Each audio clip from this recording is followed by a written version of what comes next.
Well, a key waterway used for moving goods, including U.S. agriculture, around the world is in President Trump's crosshairs. The president, in his inaugural address, mentioning the Panama Canal, saying China controls that canal, adding the U.S., quote, gave it to Panama and we're taking it back, end quote. Farm Journal's Michelle Rook has been looking into the critical trade route and what a battle over it could mean for U.S. ag. Tying the Panama Canal is a strategic waterway, and any disruption in access to this critical logistics channel would hurt U.S. ag exports. So the industry is closely watching these developments.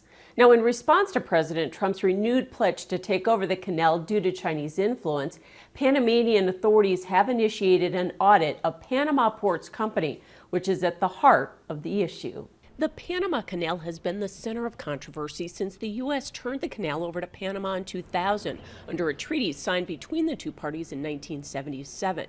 But that treaty binds Panama's operations. Another ingredient of that treaty is that the canal must always be neutral. It can't prefer one country over the other.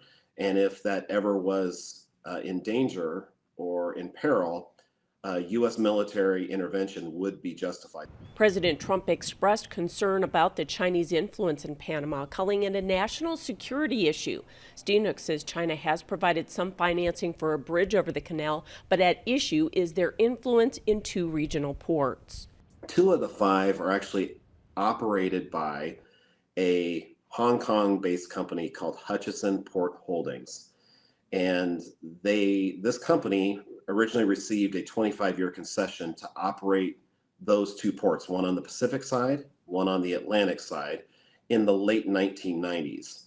And so just recently, that 25-year concession came up and it was then re-extended.